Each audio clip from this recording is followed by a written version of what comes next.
Hello and welcome back to the greenhouse.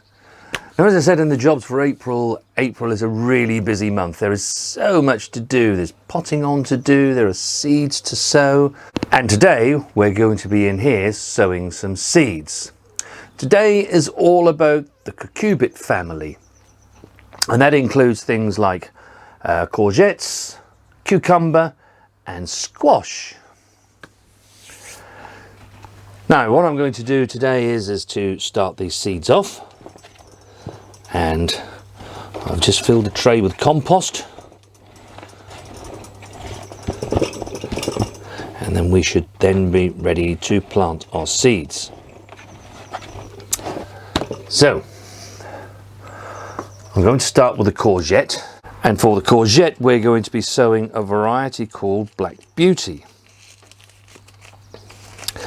Now, they're quite large courgette seeds, so isn't too much problem with being able to see them. In fact, with all of the cucurbit family, the seeds are quite large.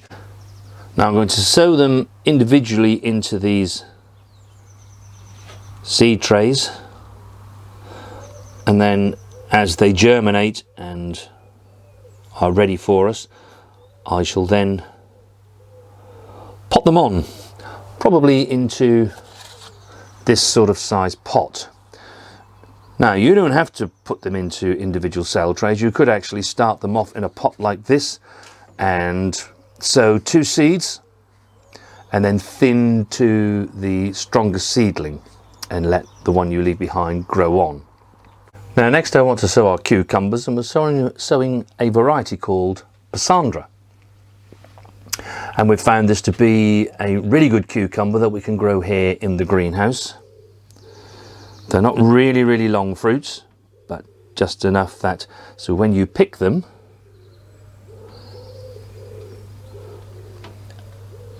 they're big enough for what we actually need. Because I mean, you grow things like telegraph and varieties like that, and you know, they can get sort of like that. Whereas Pachysandra is more something like that, and it suits me and Mrs. W really well. It's also a really nice variety and a really tasty cucumber. Next, I'm going to be planting some squash, and this is a variety called Hunter. Now, we have grown this before, and we really quite like this. It's a butternut variety, and there's the seed. It's a variety that's actually bred for the British climate, which helps and generally means you get a really good harvest from these.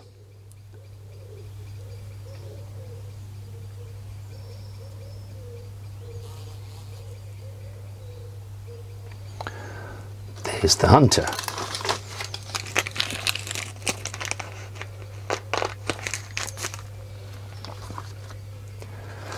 Now, this next variety is another squash. We grew this for the first time last year, and it's a curry squash, and they're really quite nice, sometimes called the onion squash because they look like large onions, and it really was a really lovely squash. So we want to grow those again.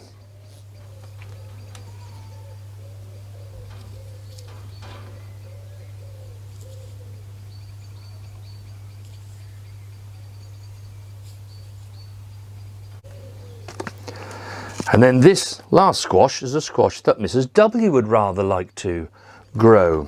It's called Honey Boat. Looks rather attractive.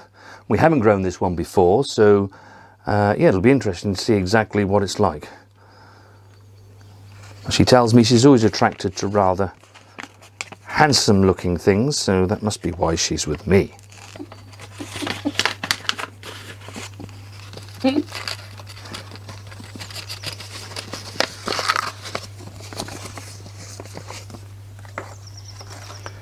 There's the seed for that. So you can see that just about all of the cucurbit family, they do have quite large seeds, which I quite like because then I don't have to wear my glasses.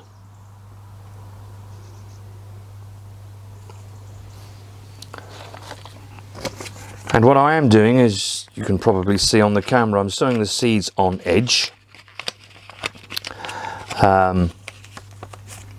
If you read the text, it says that they should be sown on their edges because it helps stop them rotting when you first sow them. I've actually grown them without putting them on their edges, and germination has been just as good. But we shall stick to tradition and method. And all I'm going to do is to push the seeds in to the depth that they need to be.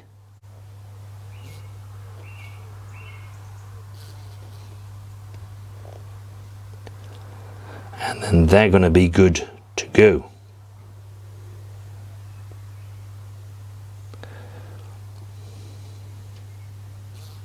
There we go. And we'll just cover them with some compost.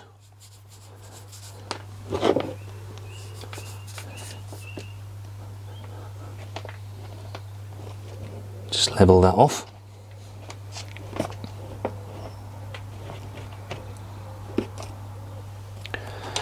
And then we shall give them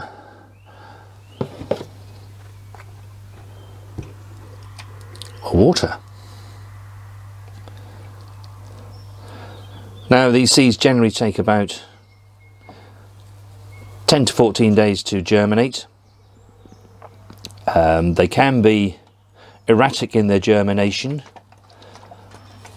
but this time of year is the right time of year to be starting these off, because they do need a certain temperature to germinate.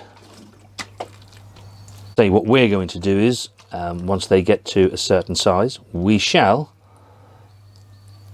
pop these on into larger pots. But it is a way of conserving and using slightly less compost in the beginning, because if you do pop these straight into here, it's not actually going to be very long before they're going to want to be potted on anyway. They're quite large plants once they get going, and then you've got to waste most of the compost you have put in there. So for us, it's a way of saving on some compost. There we have it. That's our squash, or our cucurbit family, all sown.